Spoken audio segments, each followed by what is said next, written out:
शर्मा, इस पुण्य पावन अवसर पर प्रभु श्री राम के भव्य राम मंदिर के निर्माण के अवसर पर आप सभी को अनंत शुभकामनाएं संप्रेषित करती हूँ।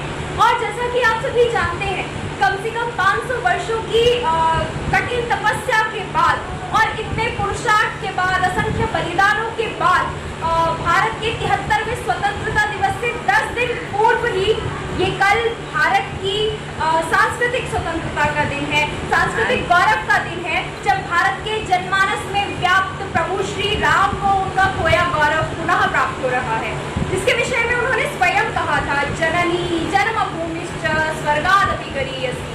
ये जननी जो है, जननी और जन्मभूमि स्वर्ग से भी बढ़कर है। उसी पावन जन्मभूमि, उसी पावन धाम अयोध्या में उन्हें उनका खोया हुआ गौरव, उनका पावन राम मंदिर, कल उस राम मंदिर का शिलान्यास किया जा रहा है। ये प्रत्येक भारतवासी के लिए बहुत गौरवपूर्ण क्षण है। आप सभी को इस अवसर पर, इस पुण्य अवसर पर अनंत अशेष शुभकामनाएं। और चलिए गौरव के साथ एक बार जयकारा लगाते हैं, जय जय श्री राम। नमस्ते। एक नजर डालते हैं इतिहास के उस पृष्ठ पर जिसे अयोध्या कहते हैं। अयोध्या भारतवर्ष की ऐतिहासिक व गौरवपूर्ण नगरी है। ये प्रभु श्री राम की जन्मस्थली के रूप में पूजनीय तथा वंदनीय स्थान है। पौराणिक मान्यता के अनुसार ब्रह्मा जी के मानस पुत्र मनु ने अयोध्या की स्थापना की थी।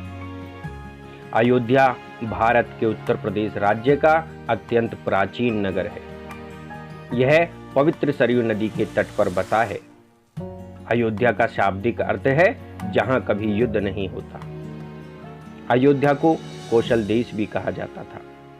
अयोध्या में सूर्यवंशी राजाओं का राज्य हुआ करता था, जिनके कुल में मर्यादा पुरुषोत्तम प्रभु श्री राम ने अवतार लिया था।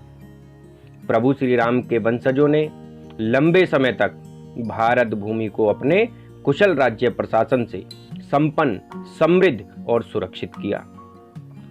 कालांतर में जब भारत सामरिक रूप से दुर्बल हुआ और विदेशी आक्रमणकारियों के हमले बढ़ने लगे, तब इसी क्रम में मुगल वंश के शासक जहीरुद्दीन मोहम्मद बाबर ने आज से लगभग 500 वर्ष पहले प्रभु श्री राम के जन्म स्थल पर निर्मित मंदिर को तोड़कर उसी मलबे से वहां पर एक मस्जिद का निर्माण करा दिया, जिसे बाबरी मस्जिद कहा जाने लगा।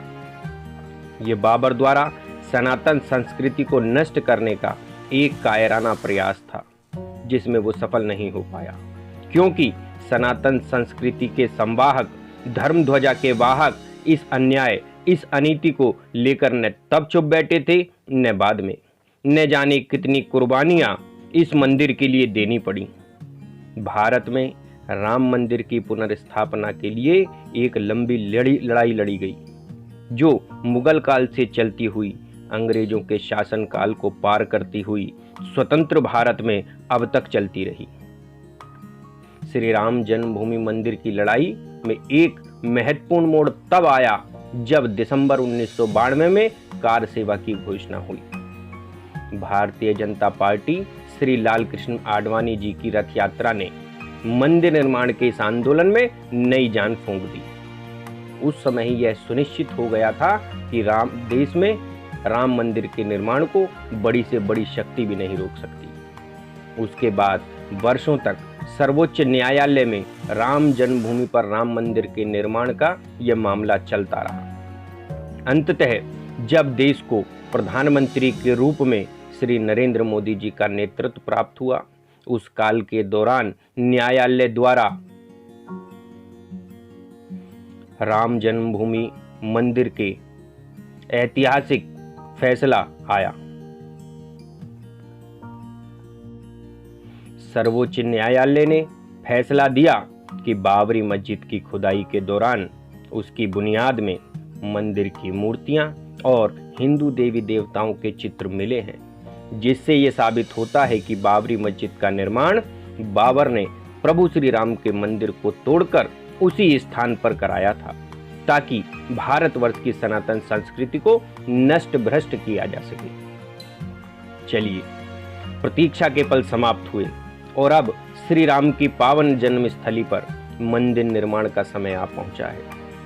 श्री राम मंदिर निर्माण के लिए 5 अगस्त 2020 को माननीय प्रधानमंत्री, देश के यशस्वी प्रधानमंत्री श्री नरेंद्र मोदी जी भूमि पूजन करेंगे। लेकिन इस पावन क्षण को साकार करने के लिए मंदिर निर्माण में जुड़े लोगों को एक लंबी लड़ाई लड़नी पड़ी।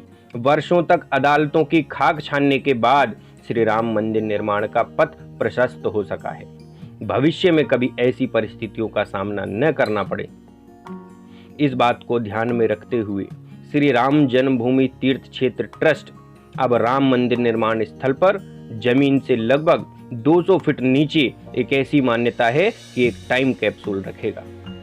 इसका प्रयोजन भी ये है कि सदियों बाद भी कोई श्री राम जन्मभूमि के बारे में जानना चाहे तो उसे आसानी होगी। जन जन की आस्था के प्रतीक प्रभु श्री राम की जन्मस्थली अयोध्या में भव्य श्री राम मंदिर का निर्माण आरंभ होने पर सभी देशवासियों को हार्दिक शुभकामनाएं। जय जय श्री राम, जय जय श्री राम।